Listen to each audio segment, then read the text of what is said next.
Hello friends, welcome back to my channel. Friends, कैसे हैं आप सब लोग। आई थिंक आप लोग बहुत अच्छे होंगे और आपकी सीटेट की तैयारी भी बहुत अच्छे से चल रही होगी। तो फ्रेंड्स, यहाँ पर मैं कुछ PYQ लेकर आई हूँ जो हमारा एग्ज़ाम 16 दिसंबर 2021 को हुआ था। यानी कि ये है हमारा सब्जेक्ट EVS में जितने भी क्वेश्चन आए हुए हैं, कैसे कैसे क्वेश्चन आए हैं, कहाँ कहाँ से आए हैं, उनको इस वीडियो के माध्यम से मैं आपको बताऊंगी। तो फ्रेंड्स, अगर आप मेरे चैनल पे नए हैं तो चैनल को सब्सक्राइब करें, लाइक करें और ज़्यादा से ज़्यादा लोगों के साथ शेयर करें। तो आइए हम देखते हैं कि कैसे कैसे क्वेश्चन आए हुए हैं। हमारा फर्स्ट क्वेश्चन है, बिहार के लोगों के लिए मधुमक्खी पालन लीची शुरू करने का सबसे अच्छा समय क्या है। हमारा पहला ऑप्शन है जुलाई से सितंबर, दूसरा ऑप्शन है अक्टूबर से दिसंबर तक, तीसरा है जनवरी से मार्च तक, चौथा है अप्रैल से जून तक। तो फ्रेंड्स, जितने भी ये क्वेश्चन बने हुए हैं वो हमारा NCERT बुक से बने हुए हैं।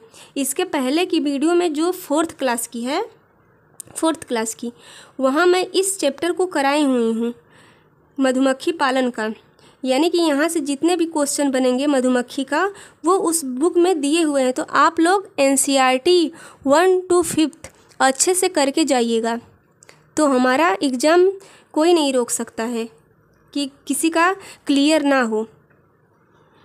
तो यहाँ पर देखते हैं कि कौन सा हमारा ऑप्शन सही होता है। तो जो मधुमक्खी पालन होता है वो हमारा होता है अक्टूबर से दिसंबर तक।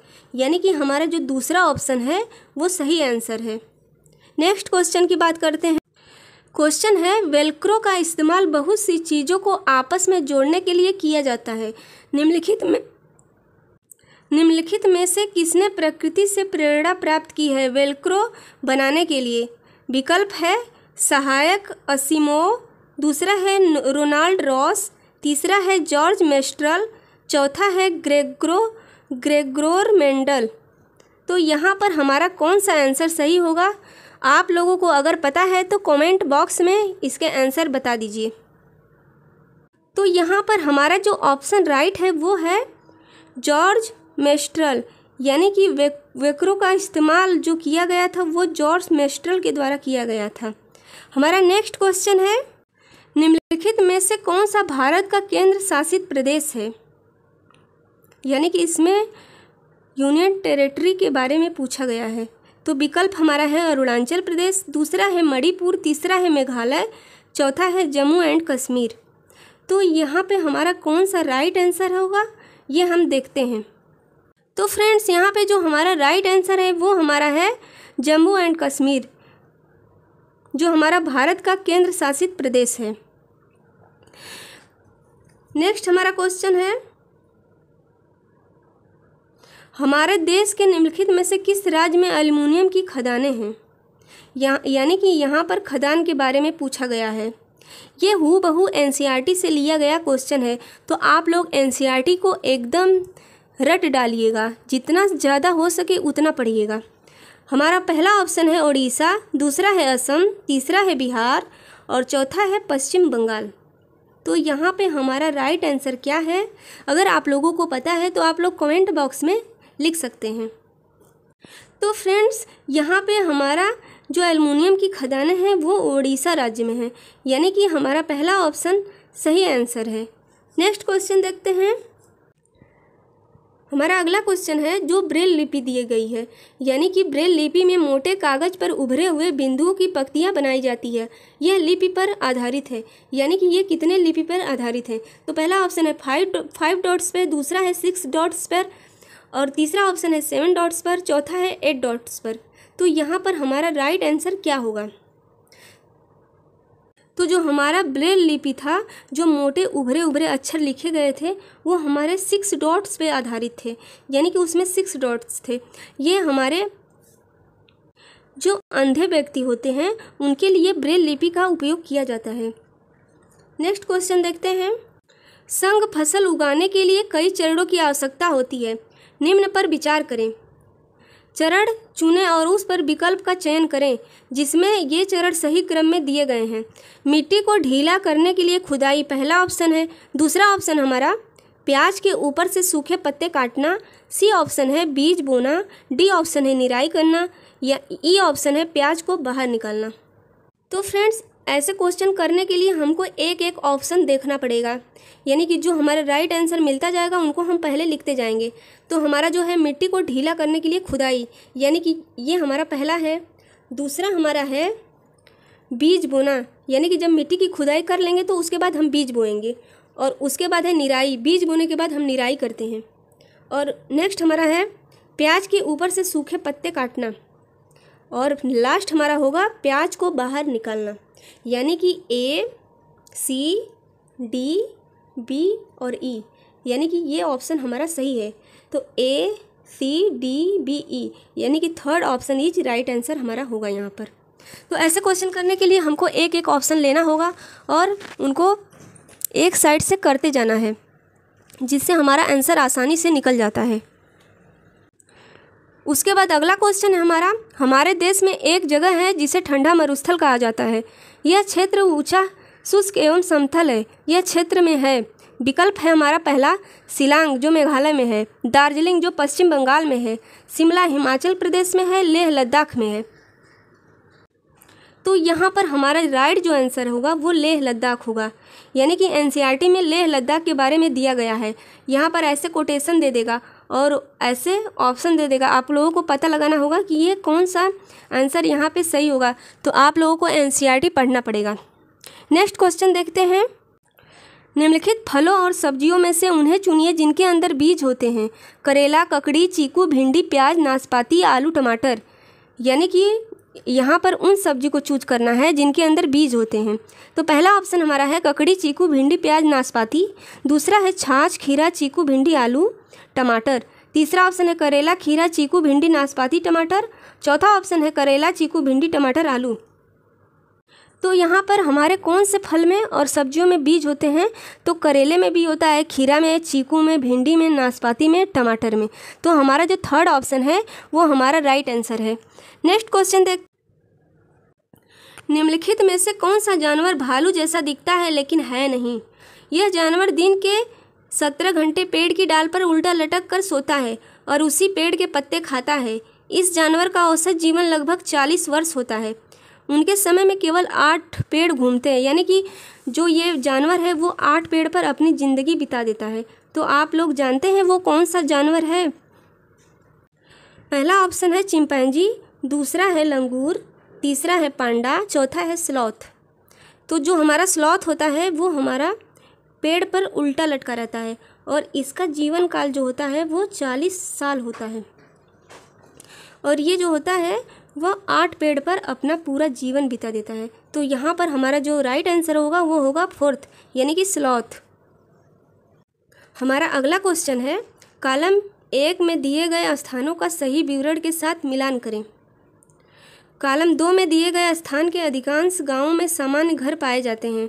तो यहाँ पे फर्स्ट कॉलम और सेकंड कॉलम दिया गया है। पहला कॉलम में है ए असम।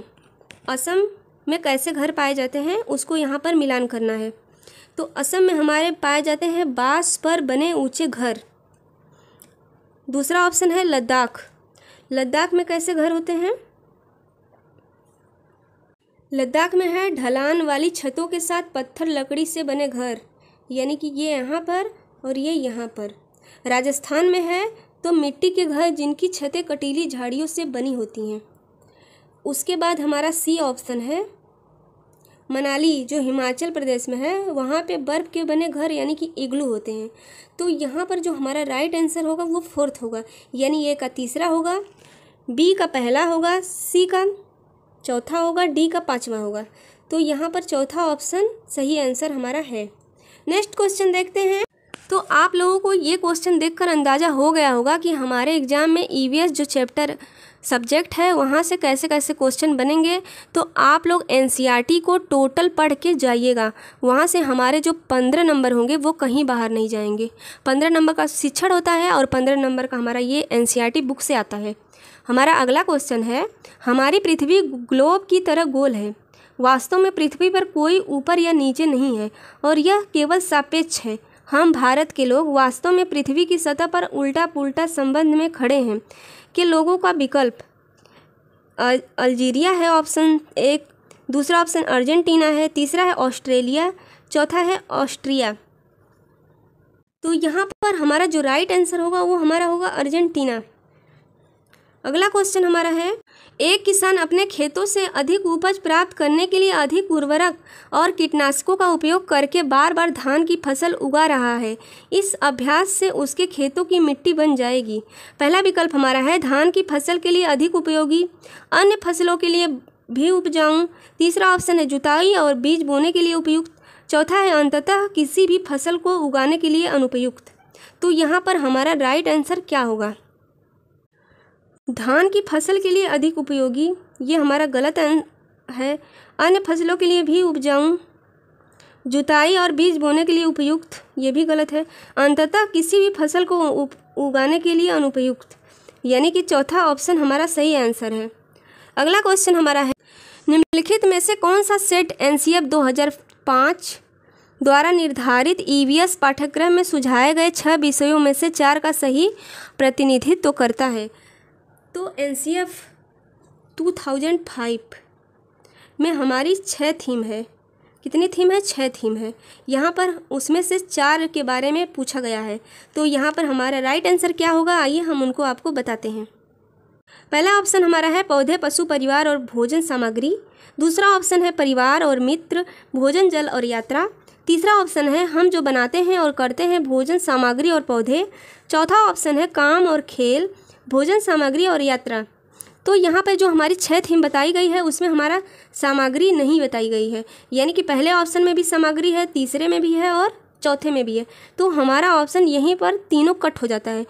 यहाँ पर हमारा सिर्फ बचता है 3 ऑप्शन, यानी कि 3 ऑप्शन इज राइट आंसर होगा हमारा। अगला क्वेश्चन हमारा है, यहाँ पर हमारा शिक्षण से क्वेश्चन दिया हुआ है, छात्रों के पोर्टफोलियो बनाने की अच्छी प्रथा क्या है? पहला ऑप्शन हमारा होता है के आधार पर पोर्टफोलियो में शामिल किए जाने वाले कार्य का चयन करना है। बी है पोर्टफोलियो में डालने के लिए छात्र के काम की सभी वस्तुओं का चयन करना। सी ऑप्शन है बच्चे को पोर्टफोलियो में डालने के लिए उसके काम का चयन करना। डी ऑप्शन है समय की अवधि में छात्र के काम की सीमा एकत्रित करना। तो यहाँ पे हमारा जो राइट आंसर होगा ए, बी और डी।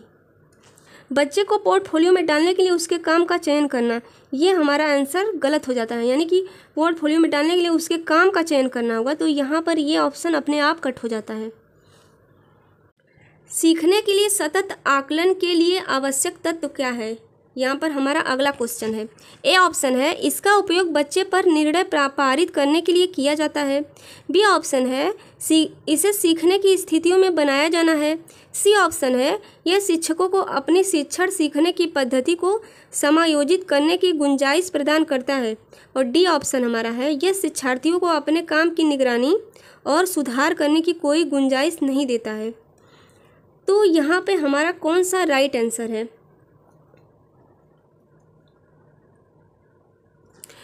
तो इसका उपयोग बच्चे पर निर्णय पारित करने के लिए किया जाता है। यहाँ पर ये कट गया, यानी कि निर्णय पारित करने के लिए नहीं किया जाता है, इसे सीखने की स्थितियों में बनाया जाता है। ये हमारा राइट आंसर है। यह शिक्षकों को अपनी शिक्षण सीखने की पद्धति को समायोजित करने की गुंजाइश प्रदान करता है। ये ऑप्शन भी हमारा सही है।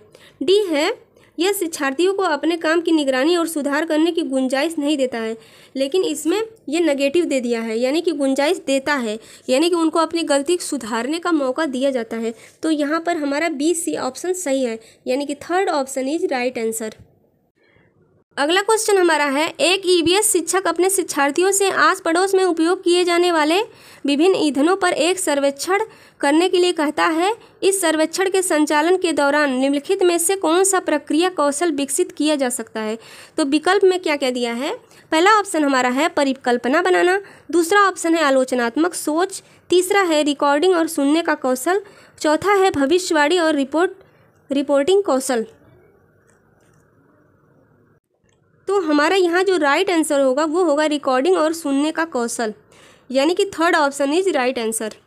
हमारा अगला क्वेश्चन है, कुणाल ने कपड़ों की टाई और रंगाई पर कार्यशाला के लिए एक स्थानीय कारीगर को अपने स्कूल में आमंत्रित किया। स्थानीय कारीगरों को आमंत्रित करने का उद्देश्य निम्नलिखित में को छोड़कर कौन सा है? तो विकल्प में हमारा पहला है शिक्षार्थी उसके कौशल और ज्ञान की सराहना करते हैं। दूसरा ऑप्शन है शिक्षार्थी टाई और रंगाई में शामिल प्रौद्योगिकी की सराहना करते हैं। तीसरा ऑप्शन है छात्रों को स्थानीय भाषा सीखने में मदद करना। चौथा ऑप्शन है टाई एवं डाई करने का व्यवहारिक अनुभव प्रदान करना। तो यहाँ पे हमारा राइट आंसर क्या होगा? तो यहाँ पे हमारा राइट आंसर थर्ड होगा, छात्रों को स्थानीय भाषा सीखने में मदद करना। यानी कि जो इस क्वेश्चन में पूछा गया है उसका इस ऑप्शन से कोई लेना देना नहीं है, इसलिए ये ऑप्शन सही आंसर हमारा होगा। तो यहाँ पर ये वीडियो यहीं पे फिनिश होती है। तो आप लोगों ने इतना प्यार सपोर्ट दिया है उसके लिए थैंक यू सो मच। तो फ्रेंड्स, मेरी वीडियो को आप लोग ज़्यादा से ज़्यादा शेयर करें और अगर आप मेरे चैनल पे नए हैं तो चैनल को सब्सक्राइब करें। Thank you so much.